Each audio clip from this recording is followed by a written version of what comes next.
Hey everybody, it's Pastor Bryan Ross from Grace Life Bible Church in Grand Rapids, Michigan. We want to welcome you to this midweek video. We appreciate you tuning in as always and being a part of our listening audience. If you haven't already done so, if you would consider subscribing and ringing the alarm bell here on YouTube as a way of staying current with the ministry when we go live from our assembly building on Sunday morning, as well as when we create content for you here midweek, we would certainly appreciate that. We also want to remind you about our Rumble channel here, Grace Life Bible Church on Rumble. We established this as an alt-tech site should something happen to our YouTube ministry. So if you prefer Rumble or alternatives over YouTube, please consider checking us out here on Rumble as well. My featured book in this video is once again my book, Don't Pass Over Easter, A New Defense of Easter in Acts 12:4. This book defends the King James reading of Easter as not a mistake, but as accurate. But it does so possibly from a little bit different angle or lens than what has historically been the case within pro-King James argumentation. So if you like a different opinion on that or just want to check it out, please consider picking up a copy of Don't Pass Over Easter. We think that you'll enjoy that book. The reason I'm featuring Don't Pass Over Easter is because what we are doing this week is we are migrating content from Norman Normal 55's YouTube channel onto the Grace Life Bible Church YouTube channel.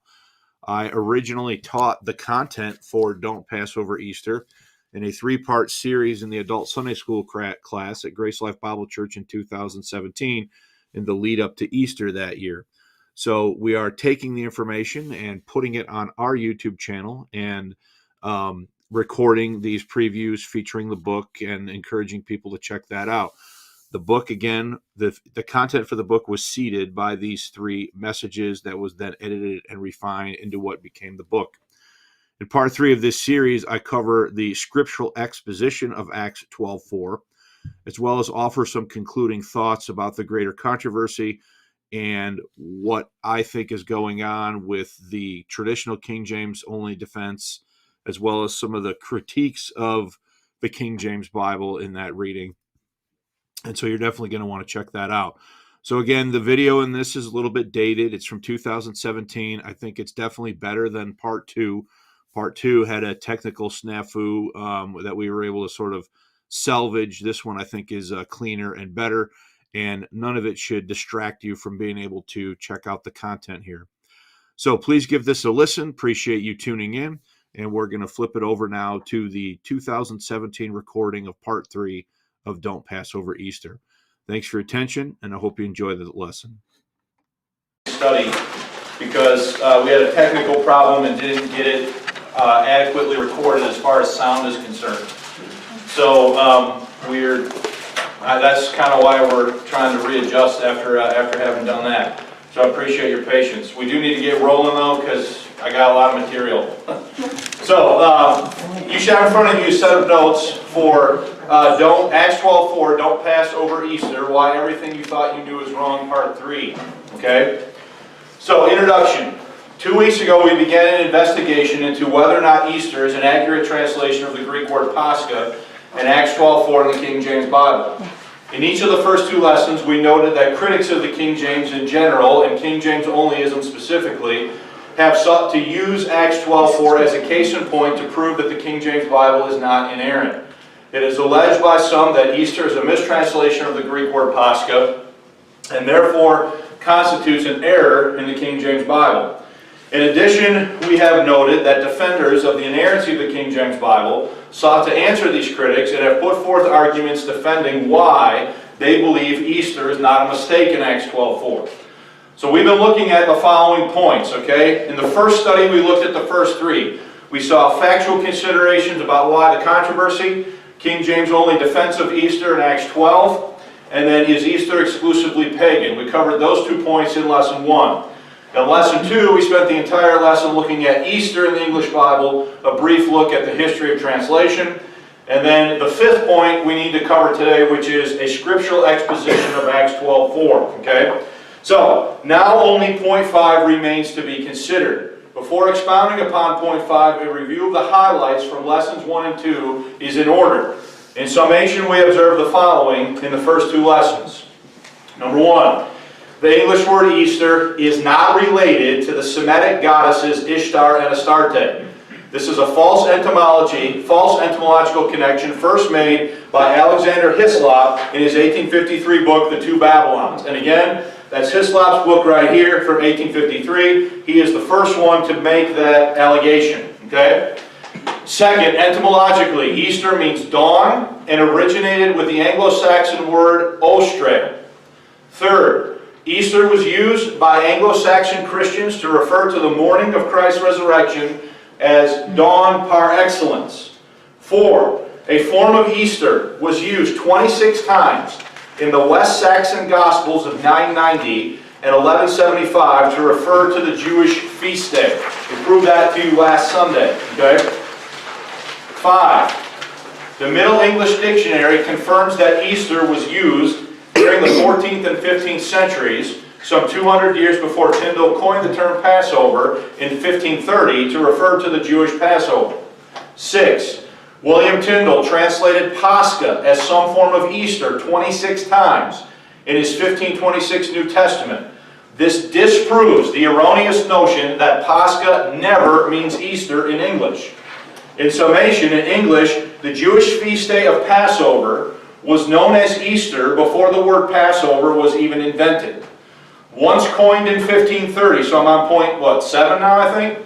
Once coined in 1530, Passover did not immediately replace Easter as the preferred English translation of Pascha until the publication of the Geneva Bible in 1560. Coverdale's Old Testament, 1535, the Great Bible's New Testament, 1539, the Geneva New Testament of 1537, as well as the Bishop's New Testament in 1568, all use Easter and Passover interchangeably in the same context to refer to the Jewish feast. Proved that to you last Sunday. Okay? 8. According to Rule 1, given to the King James translators, the Bishop's Bible was to serve as the base text for their revision. The Bishop's Bible used Easter twice in John 11:55 and once in Acts 12:4 to describe the Jewish holy day. The translators elected to change 2 occurrences in John 11:55 to Passover, but elected to let Easter stand in Acts 12:4. And I think we're on 9. The Oxford English Dictionary defines Easter as Passover and uses Acts 12:4 as an example of that word usage. So that's all review from what we've seen in the first 2 studies. Okay? So having proved our case beyond reasonable historical doubt regarding the etymology and translational history of the English word Easter, all that remains is to demonstrate that Luke is referring to the Jewish feast in Acts 12:4. It is to this point that we will now turn our attention. Okay? So let's go to your Bible, look at Acts 12 and verse 1. Acts 12:1. Now about that time Herod the king stretched forth his hand to vex certain of the church. Okay? So look at your notes. What church is Herod seeking to vex here? Okay? In the context, Herod is not vexing the church, the body of Christ, but the Jewish kingdom church at Jerusalem, i.e. the little flock. Okay, now how do you know that? Look at the next verse. And he killed James, the brother of John, with the sword. So back to the notes for verse 2. Herod's vexation of the church in verse 1 takes the form of the execution of James, the brother of John, in verse 2.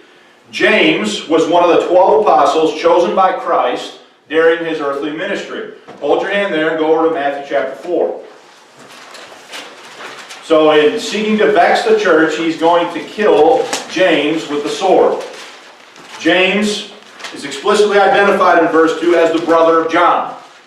James and John are apostles that the Lord picked and chose during his earthly ministry. Matthew chapter 4, look with me in verse 21.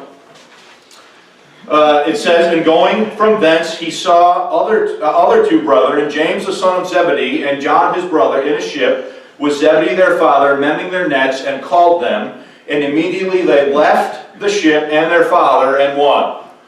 Followed him. Come over to Matthew 10. Come over to Matthew 10. So there's James and John, the sons of Zebedee. They are 2 of the 12 that the Lord chose during his earthly ministry. Matthew chapter 10, verse 1. It says, and when he had called unto him his 12 disciples. Notice in verse 1 he calls them what? Disciples. He gave them power against unclean spirits to cast them out and to heal all manner of sickness and all manner of disease. Now look at verse 2. And the names of the 12 what? Notice that they shift from being merely disciples to being what? Apostles, as they're given power there in verse 1. Then he identifies who they are. And the names of the 12 apostles are these. The first, Simon, who is called Peter, and Andrew his brother, James the son of Zebedee, and John his what? Brother. Okay, go back to Acts 12. Who is Herod killing? How is he going to vex the church? In Acts chapter 12, verse 1, he's going to vex the church by killing who? James, the brother of John. Who is James, the brother of John? James was one of the 12 chosen by the Lord and commissioned to preach the gospel of the kingdom to the lost sheep of the house of Israel. Okay? I actually had to turn back here too soon. Go grab Matthew 19 first. James, being one of the 12 apostles, is also one of these men who in the regeneration, in the kingdom, once the kingdom is established, is going to have authority in judging and reigning over the 12 tribes of Israel. Okay?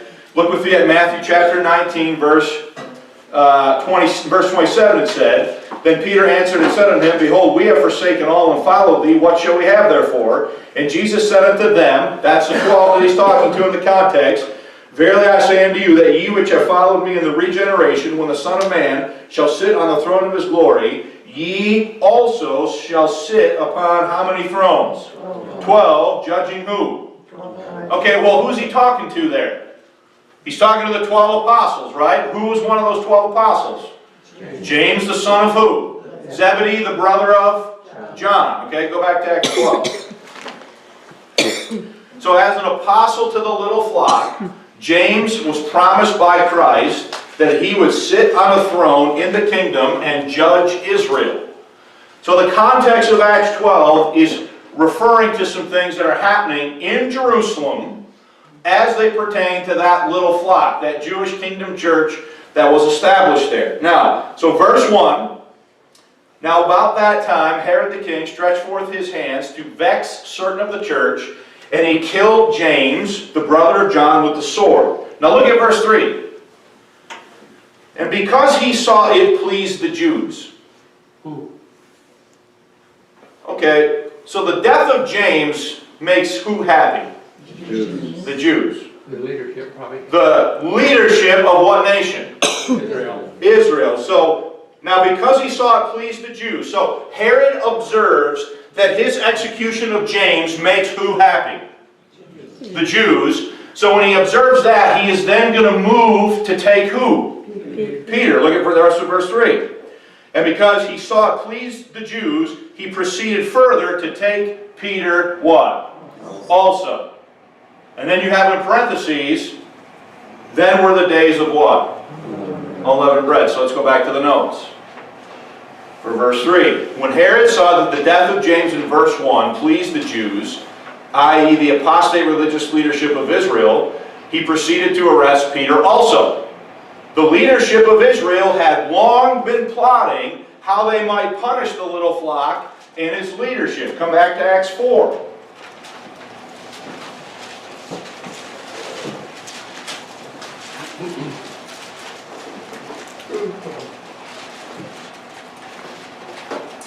Acts 4, verse 17. But that it was spread no further among the people, let us straitly threaten them. So this is the Jewish leadership at Jerusalem in the previous verse, okay, devising how they could threaten who? These apostles, these members of the little flock here, right? Verse 17. But that it spread no further among the people, let us straitly threaten them, that they speak henceforth to no man in this name. And they called unto them, and they called them, and commanded them that they should not speak at all, nor teach in the name of Jesus. But when Peter and John answered and said unto them, now this John is the brother of who? James that was just killed, right? And so here's the leadership talking to Peter and who? and John, right? Well, I lost my spot. 19. But when Peter and John answered and said unto them, whether it be right in the sight of God to hearken unto you more than unto God, judge ye. But we cannot but speak the things which we have seen and heard. So when they had further threatened them, they let them go, finding nothing how they might punish them, because of who? The people. For all men glorified God for what was done. For the man was above 40 years old, of whom the miracle of healing was showed. So are they threatening them there and trying to shut them up from their testimony? Okay, come on to chapter 5. Look at verse 17. Acts 5:17. Then the high priest rose up, and all they that were with him, which is the sect of the Sadducees, and were filled with indignation, and they laid their hands on who? The apostles, and put them in where? And put them in the common prison. But the angel of the Lord by night opened the prison doors and brought them forth. So in chapter 4, do they threaten them? In chapter 5, do they actually arrest them and put them in prison, right? Then the angel does the jailbreak there in that passage, right? Here in chapter 5, drop down to verse 40. And to him they alleged, and when they had called the apostles and beaten them, they commanded them that they should not speak in the name of Jesus, and did what? So they threaten them, they throw them in prison, then they what? Then they beat them. So as the leadership of Israel have been trying to deal with this Peter problem, this little flock problem for a while here within the context of the book of Acts, okay? You know about Acts 7. We're not going to read all Acts 7. That's the trial of Stephen. Stephen, a member of this little flock, is brought forth, and he is ultimately stoned by the Jewish leadership. Come to Acts 9. Acts 9, and Saul, yet breathing out threatenings and slaughter against the disciples of the Lord, went unto the high priest, and desired of him letters to Damascus, that if he found any of this way, whether they were men or women, that he might bring them bound unto where? Unto Jerusalem, right? So, once the persecution, for the sake of time, go back to chapter 8. I mentioned this verse in a minute, so we'll just read it now. Acts 8 verse 1, and Saul was consenting unto his death, and at the time there was a great persecution against the church, which was where? At Jerusalem, and they were all scattered abroad throughout the regions of Judea and Samaria, except who? So who's hanging out in Jerusalem by the time you get to chapter 12? The apostles. The rest of everybody has what? Left town, right? And the way you know that is, does Paul need to get letters from the high council to go to Damascus to bring him back bound to Jerusalem? Okay? So when you get to chapter 12, the leadership of Israel has been dealing with a little flock problem here, and Peter and the boys, for at least since chapter 4. Okay? So, go back to chapter 12, verse 3.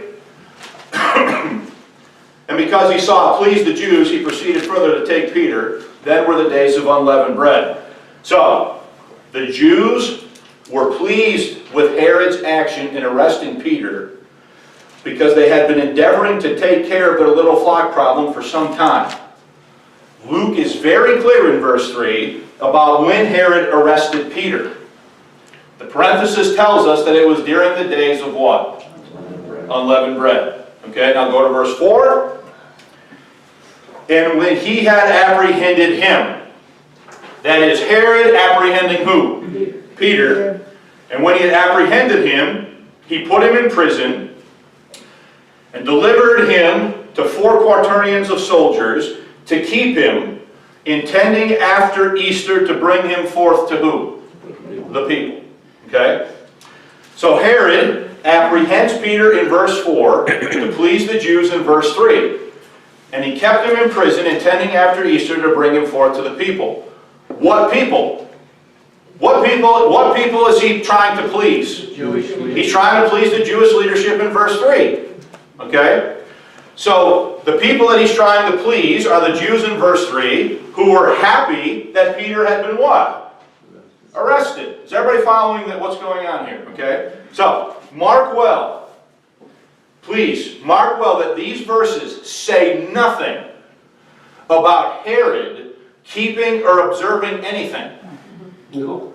much less the pagan spring festival of Easter as defined by Hislop. All Herod's doing is arresting who? And he's keeping him until prison, until after Easter, to bring him forth unto the people that he's trying to please by having arrested him in the first place. Okay? The people observing something in the context are the Jews whom Herod is aiming to please by arresting Peter. What were the Jews observing at this time? The days of unleavened bread, as verse 3 clearly asserts, or attests, excuse me, whatever, same difference.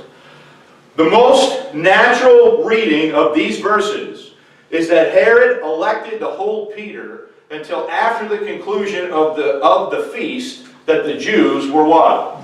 Herod is not observing anything here. The text never says that. Okay? Now, look at the next point. We have already proven beyond doubt that Easter was a synonym for Passover in English. We did that last Sunday. Therefore, the most natural reading of Acts 12, 3 and 4 is that Herod would bring Peter forth unto the people after the conclusion of Easter / what?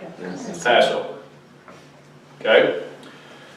Now, recall from lesson 1 that Dr. Samuel C. Gibb, so that's the answer book right here again, okay? That Dr. Samuel C. Gibb states the following in question 2 of the answer book regarding the meaning of the English word Easter, as well as the timing of Passover and the days of unleavened bread in Acts 12. He said, remember, that Easter is an ancient pagan holiday connected with the worship of the goddess Astarte and Ishtar. Where did Gibb get that idea from? He got that idea from who? From Hislop and the two Babylons. Okay, that's where he got the idea from.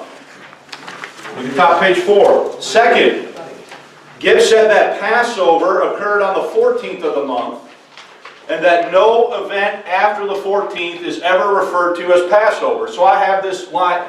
This is Gibb's view drawn on the board. Okay? He says the 14th is what? Passover. That no date after the 14th is ever referred to as what? Passover. Not to get too far ahead of myself. Next point. The days of unleavened bread began on the 15th of the month, the day after Passover. So Gibb says the 14th is Passover, the 15th is the first day of what? Unleavened bread, and no day after the 14th is ever referred to as what? Passover, right? It's anything 15th on, according to Gibb, is always referred to as what? Unleavened bread. Excuse me. So the days of unleavened bread are always after Passover and never referred to as Passover, according to Gibb. Okay? Peter was arrested during the days of unleavened bread, which is after what? Passover. Again, reminding you of Gibb's view here.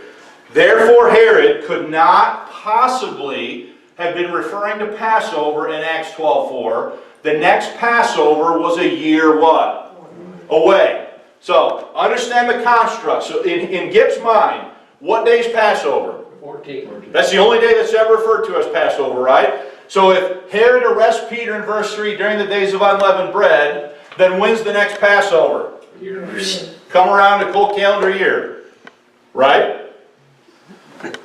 Because he's saying that no day after the 14th is ever referred to as what?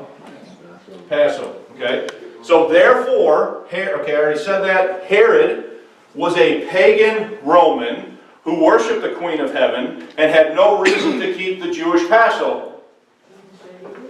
Herod did not kill Peter during the days of unleavened bread because he wanted to wait until later in the month after the passing of his own holiday, what? Easter. So what I have drawn up for you is the way Gibb explains it. Okay, now we went over that in detail in lesson 1.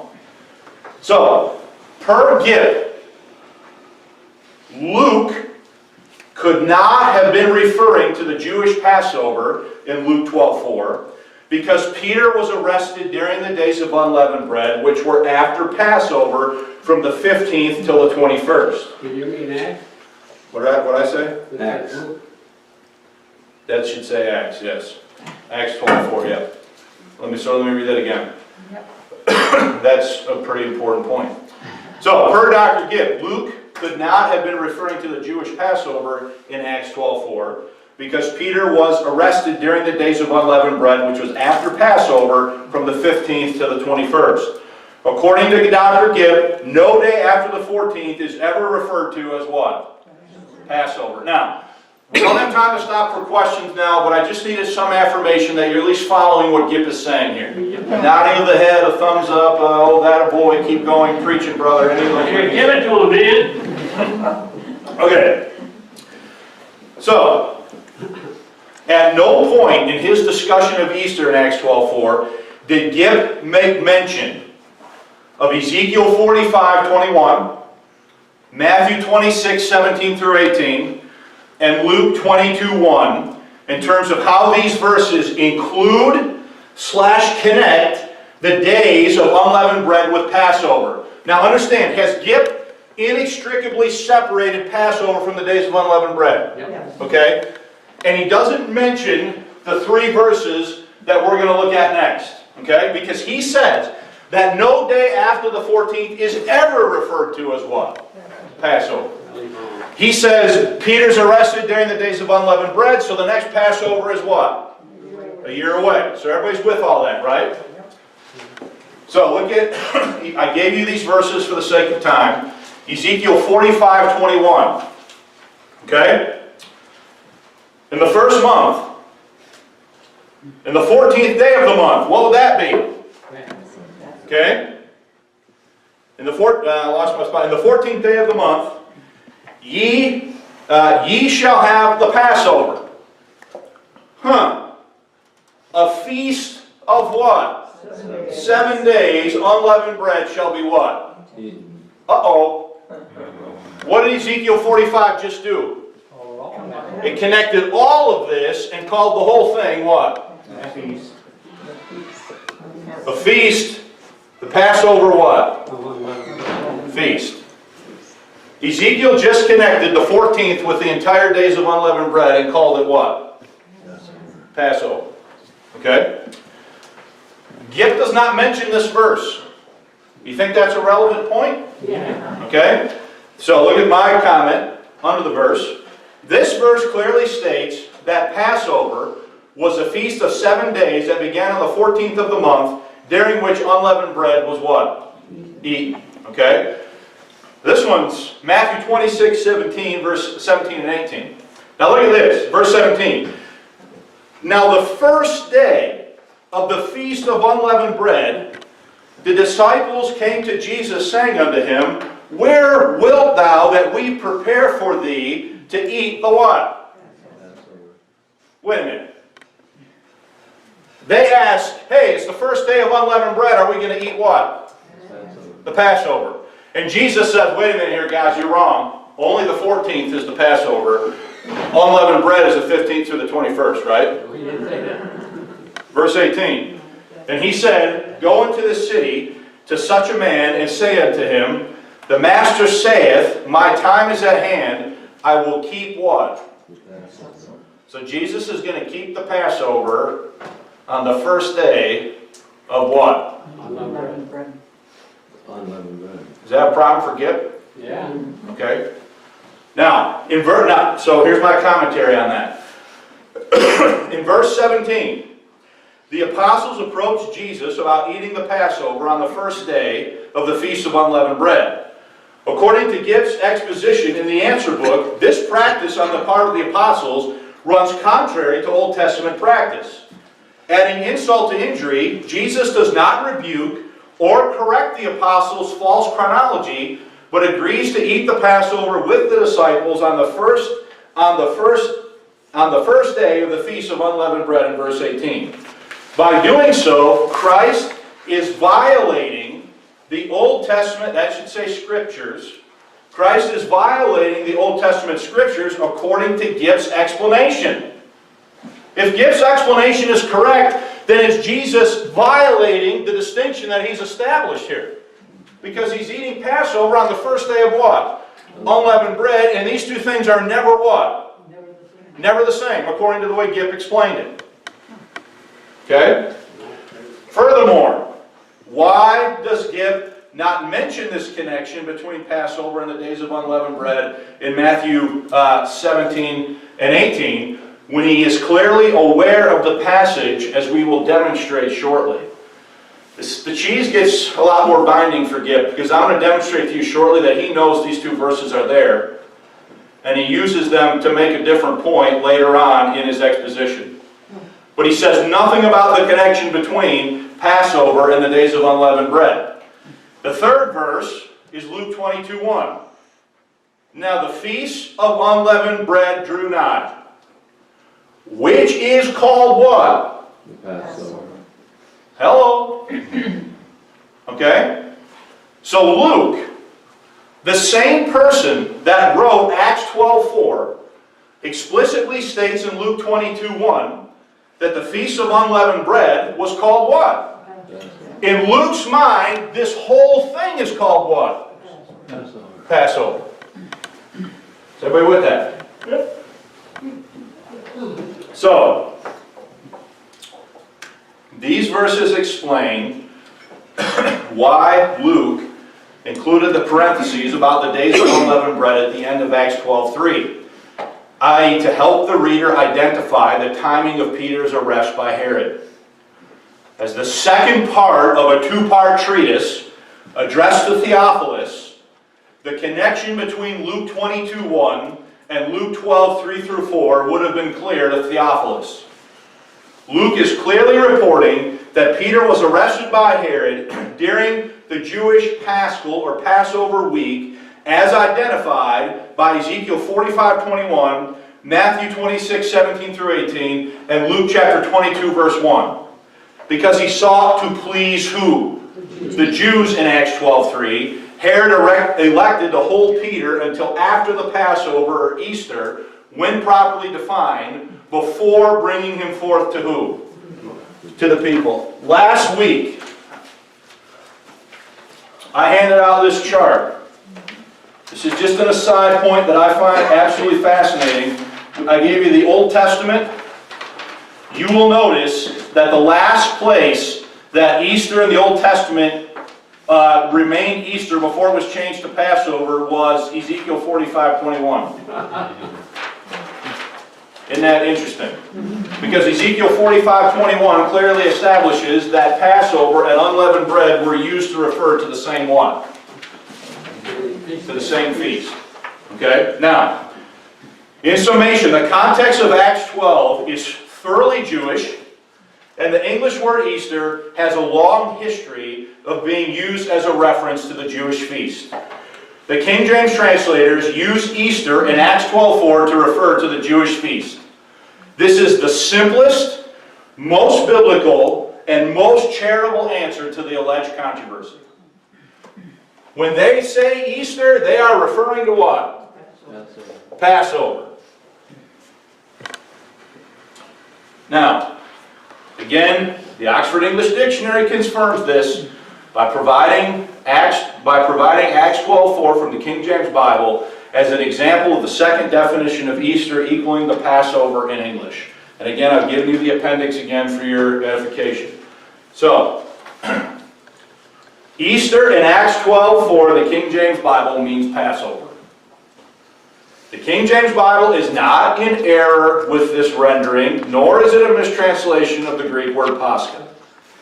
It is a perfectly acceptable English way of referring to the Jewish feast as attested by the etymological and translational evidence. Now, here's an important point. Uniformity of phrasing was not a demand placed upon the text by the King James translators. Okay? According to the preface, the King James translators did not employ a principle of rigidity when taking words from the donor language, Hebrew and Greek, and rendering them in the receptor language, English, which means in the minds of the translators, there are multiple acceptable ways of saying what? the same thing. And here's their quote on that, okay? Another thing we think good to admonish thee of, gentle reader, is that we have not tied ourselves to an uniformity of phrasing, or to an identify of words. I have to check that. That doesn't sound right.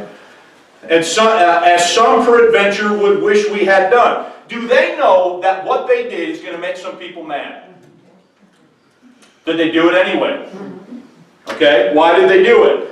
Because they observe that some learned men somewhere have been as exact as they could that way. Truly, that we might not vary from the sense of that which we have translated, if the words signaled in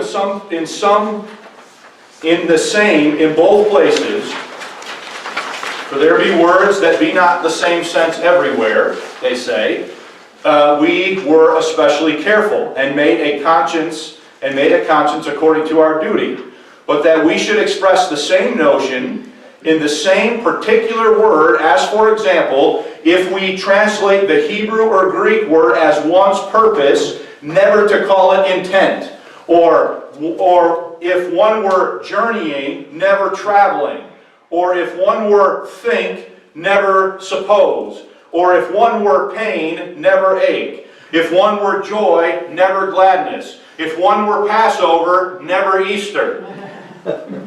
Okay? Thus to mince the matter, we thought the savor more of curiosity than wisdom, and that rather it would breed the scorn in the atheist to bring profit to the goodly reader. For is the kingdom of God to become words or syllables, we should be in bondage to them, if we may be free, use one precisely, when we may use another no less fit. What are they saying? They are anticipating the exact allegation. They are anticipating the exact allegation that Pascha always means what? Passover. Well, it does always mean Passover, but there's another word in English to express that exact meaning, and it was what? Easter. And they chose to leave it in the text in Acts 12:4. And they tell you why they did it right there. Okay? So, in other words, as long as an English word fits the sense of the Hebrew or Greek in a given passage, the King James translators did not lock themselves into rendering a given word from the donor language with the same word in the receptor language every time. This was done on purpose by the translators so as to enrich the translation, despite their knowledge that some would take issue with the practice. Such is the case with how the translators chose to handle the Greek word Pascha. Either Easter or Passover were well suited for conveying the idea of the Jewish feast in what? In English. Okay? Now, so, this ought to leave questions in your mind about how did they get this thing so wrong? Okay? So how did get it so wrong? In the end, the King James Bible is correct in Acts 12:4, but not for the reasons identified by Gibb, or those espoused by any other King James only advocate I have ever encountered. As stated in Lesson 1, most King James advocates offer some form of the Gibb argument presented in the answer book for why Easter is correct in Acts 12:4. Essentially, Gibb and those who argue similarly make mistakes in each one of the following three categories: definitional, scriptural, and theological. Okay, so let's look at each one of those three. Definitional. The mistake here is found in substituting Hislop's false etymology regarding Ishtar, Astarte, for the true etymology set forth in the Oxford English Dictionary, Online Etymological Dictionary, and the Middle English Dictionary. Moreover, Dr. Gibb makes no attempt to discuss the pre-1611 translational history of the word Easter in the English Bible. Okay? So the problem is he's getting his definition from who? From Hislop. That is the first mistake. Okay? Mistake number 2, scriptural. Dr. Gibb fails to compare Scripture with Scripture when he tells his readers that no other day other than the 14th is ever referred to as Passover. This is completely false, as demonstrated by Ezekiel 45:21 and Luke 22:1, verses that Dr. Gibb conveniently left out of his explanation. Why did Dr. Gibb leave these verses out of his explanation? Now listen, if he knows and he tells you that it's there 29 times, does he know how to use a concordance? Okay? So he's leaving information out on purpose. Okay? Why? The answer is because he must. In this way we see the tension between the Scriptures and the false entomology created by Hislop and embraced by Dr. Gibb. In an effort to explain why the King James Bible is not mistaken in its use of Easter in Acts 12:4, as Dr. Gibb has defined the term, he must overlook Ezekiel 45:21 and Luke 22:1 because they do not fit the paradigm he is seeking to advance. Okay? If Passover is ever used to refer to anything beyond the 14th, or could be proven to include the days of unleavened bread, which begin on the 15th and end on the 21st, then the modern versions would be right, and the King James wrong, according to the way Dr. Gibb has structured his argument. You see what's going on here? Okay? So recall from lesson 1 that he admits as much in the answer book. Now I'm just going to read the bold. Well, we've got to read the whole thing. He says, even though the Jewish Passover was held in mid-April, the 14th, and the pagan festival of Easter was held later the same month, how do we know that Herod was referring to Easter in Acts 12:4 and not the Jewish Passover? Now watch what he says. He says, if he was referring to the Passover, the translation of Pascha as Easter is incorrect. What did I just prove to you? That he is referring to what? The Jewish Passover. That Luke is referring to the Jewish Passover. So if he's referring to the Passover, the translation of Pascha as Easter is incorrect. If he was indeed referring to the pagan holiday, or holy day, Easter, then the King James Bible 1611 must truly be the very words of God, for it is the only Bible in print today which has the correct reading. So what's he doing? I got him? Okay. Before moving off this point, a further observation regarding Dr. Gibb's exposition is in order. Above we noted that Dr. Gibb failed to note the connection between Passover and the days of unleavened bread in Matthew 26, 17, and 18. This oversight on Gibb's part is curious given the fact that he clearly references Matthew 26, 17 through 19 on 2 different occasions in his explanation for why Easter is not a mistake in the King James Bible in the answer book. Twice on page 8, Dr. Gibb uses Matthew 26, 17 through 18 to support an alternative point that the Jews, about the Jews not being adverse to killing Christ during the Passover. Now look at, he said, we're just going to read the first one and I'll point out the second one. Second, he could not have been waiting until after Passover because he thought the Jews would not kill a man during a religious holiday. They had killed Jesus during the Passover, and then what verses does he give?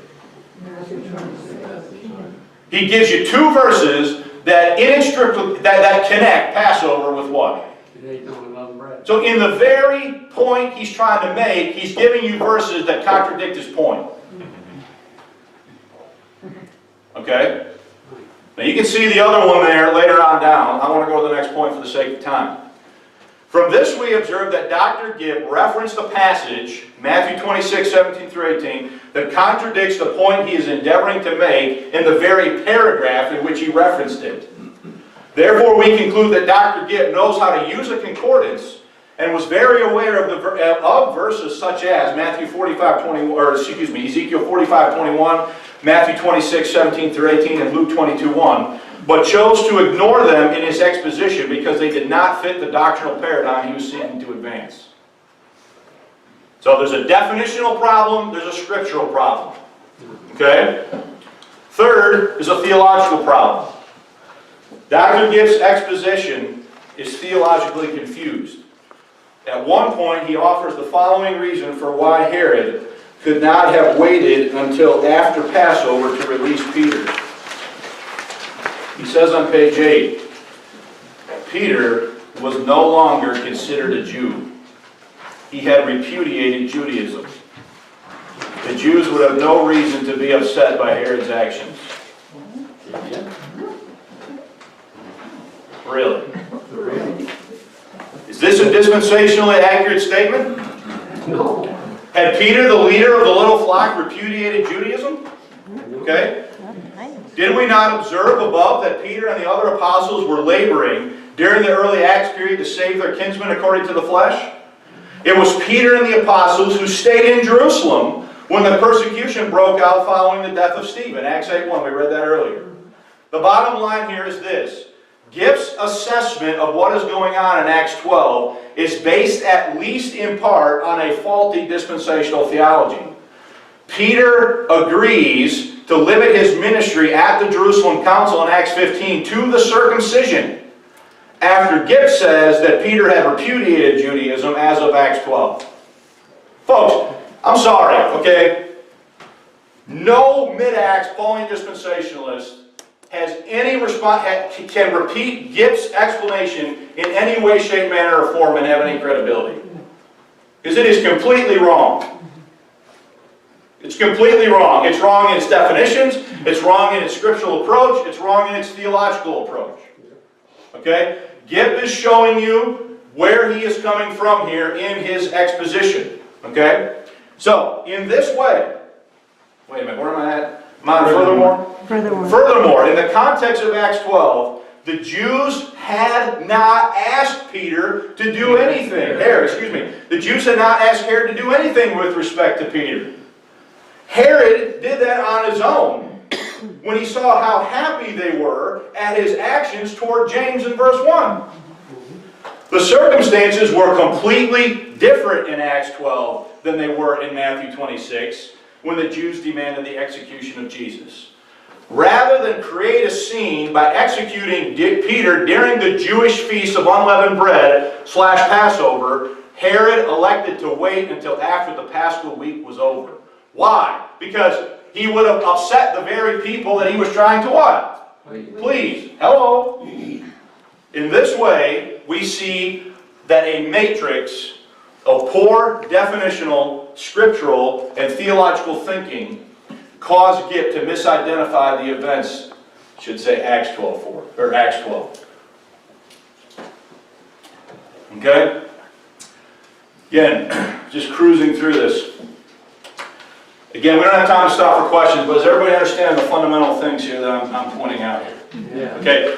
I am being very hard on Gipp here. Go ahead. I admit it. Okay, and I'm not going to apologize for it, because here's a guy who's trying to advance the King James Bible as inerrant based upon some pretty bad study. Okay? I think it's right ultimately, but his reason for why it's right is completely wrong and off base. It's off base definitionally, scripturally, and theologically. Okay? Now, there's another view out there, the Christian view of Passover. Other more informed defenders of the King James Bible have advanced a different argument than the one enunciated by Dr. Gibb. These folks have broken free from the false etymology advanced by Hislop and realized that historically Easter was used to refer to both the Christian festival and the Jewish feast day.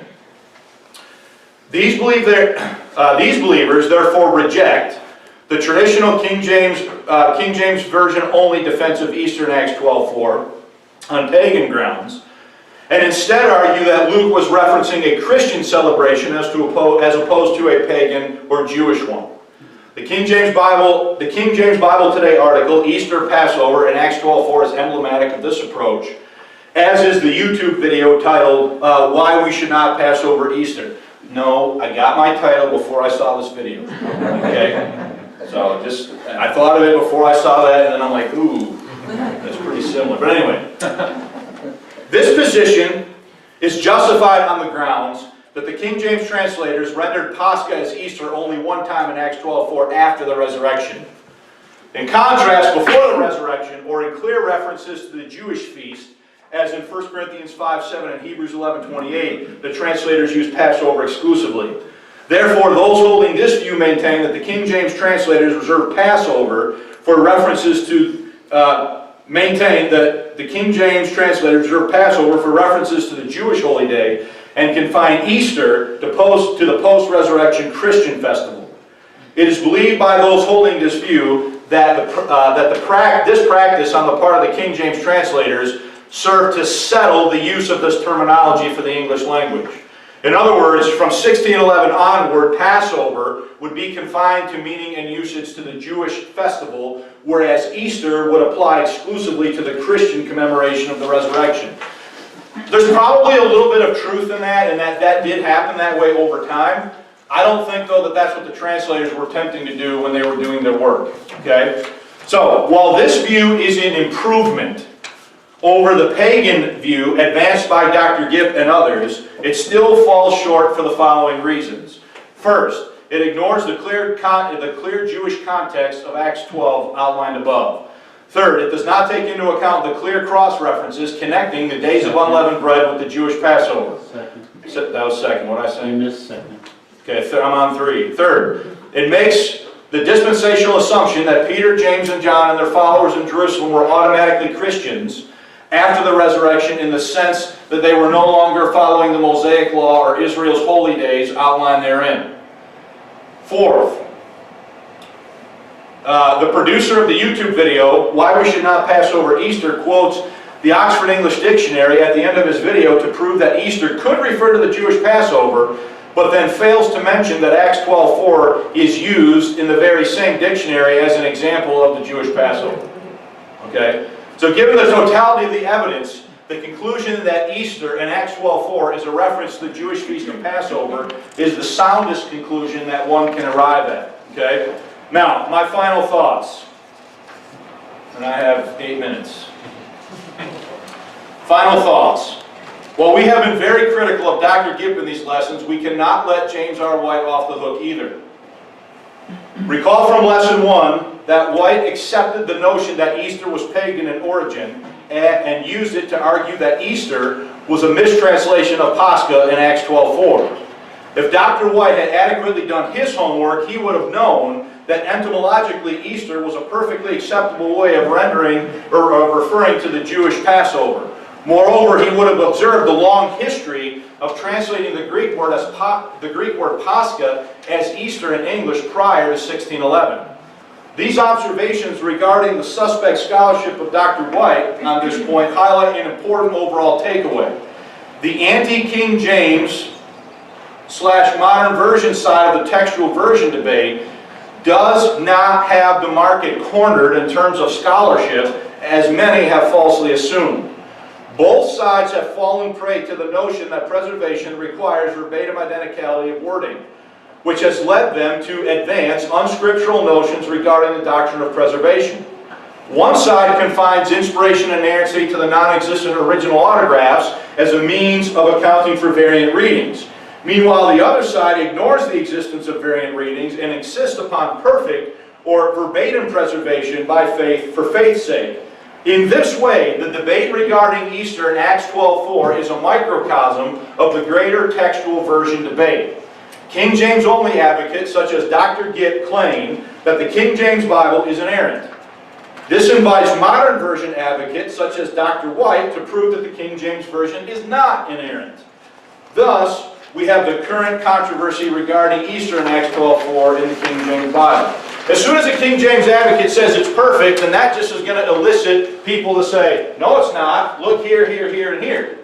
Okay? Now, as soon as they say, no it's not, look here, here, and here, and here, what verse comes up? Acts 12:4. Acts 12:4, right? Now, what's Gibbs' response? Gibbs' response is, I got to have an explanation for why that has to be what? Easter. Why it could never be what? So when he does that, is he trying to defend verbatim identicality? So let's look at the next point. Meanwhile, confined by the standard of verbatim identicality for perfect preservation, Dr. Gipp endeavors to defend why the only correct reading of Pascha in Acts 12:4 is Easter. For him, it's never even a question based upon, what was the term I used earlier?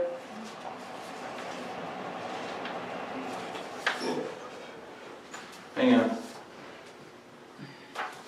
I'll find it, don't worry. No, okay. Oh, uniformity of phrasing, that's what the translators use, right? Gift never even entertains the idea that in Acts 12:4 that couldn't be anything other than what? Easter. It has to be what? So now what we got to do is we got to come up with an explanation for why it's what? Easter. I already showed you the tension that he has in his mind at a previous point. Okay? So, in the mind of Dr. Gipp, there is no possible way that Luke is talking about Passover in Acts 12, or God would have providentially caused the translators to use that word. Boy, that's getting real close to a second inspiration view. Yeah, they mysteriously left that out in their explanation, any feeling of being led. Who did? The translators. Yeah, the translators never said that. Yes. They said, we made this choice. Therefore he proceeds to erect a justification for that exact word. This is done without even considering that there might be a different way of saying the same thing. In this way, Gibbs' preconceptions limit the scope of his research before he has even commenced his investigation. Now, I know I'm getting real technical and logical here. Hopefully you're following that. This explains why he ignores the clear cross-references in Ezekiel 45:21, Matthew 26, and Luke 22. His explanatory model does not know how to account for those verses. Because if he allows for a second for Passover and the days of unleavened bread to be, for Passover to refer the entire time, now he's got a problem with what? That. And he's already decided that that means what? Pagan, Astarte, Ishtar, and all that stuff, right? So, because he's already decided that, he takes that idea to the text, and he only is going to talk about those verses that prove what he thinks based upon the preconception. Now, all of this highlights the need that King James Bible believers, all this highlights the need that King James Bible believers must go the extra mile in their study of the King James Bible. Those who adopt a pro-King James stance will often cite the King James Bible's archaic forms and manners of speaking as being more precise than modern English in their ability to convey biblical truth. While I wholeheartedly agree with this notion, it also mandates that additional study is in order to understand what the words meant, or what words meant in the early 17th century when the translation was made.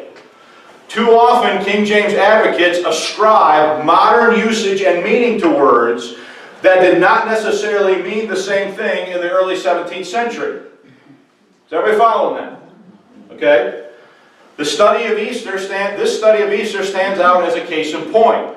Modern readers are completely unaware that Easter had a long history of being used as a reference to the Jewish Passover. It was only by looking at pre-1611 English translations as well as entomological dictionaries that a clear understanding emerged. Consider the illustration of the United States Constitution. I am not saying that the Constitution was inspired. I'm just using this as an illustration. I'm not a Mormon. Okay? Written in the late 18th century, the Constitution, like the King James Bible, contains some archaic language. In our day, people argue about the nature of the Constitution. Strict constructionists view the Constitution as a fixed, static document that means what it says, whereas loose constructionists view the Constitution as a fluid document that is subject to societal and cultural interpretation. In order to understand the nature of what is being said, strict constructionists will appeal to what words meant in the late 1700s when the Constitution was drafted as justification for their strict interpretation. Moreover, the Federalist and Anti-Federalist papers are viewed as commentaries on the original intent of America's founders and framers. Strict constructionists will appeal to these sources in order to establish original intent or what the Constitution meant at the time of its drafting. Is everybody following that illustration so far? Okay? By comparison, King James advocates need to be concerned with the original intent of the translators in terms of how they understood and used certain words. Consequently, a willingness to go the extra mile in terms of research is occasionally in order on the part of King James advocates to make sure their understanding of a particular English word corresponds with how the translators understood/used that particular word.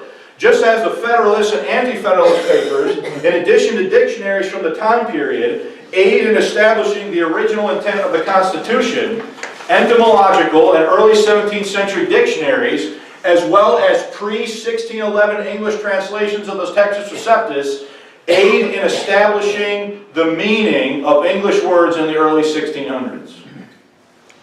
Sometimes, as in the case of Easter, King James advocates need to be willing to go the extra mile in their study in order to arrive at sound conclusions.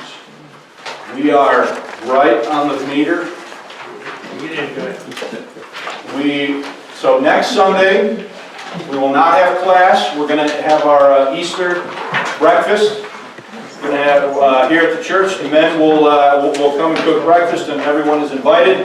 We encourage you to invite your family and friends out to that. We do have to quit. I got to clean up all this stuff and get ready for church. If you have any questions or comments, obviously talk to me after the fact. But thanks for your attention.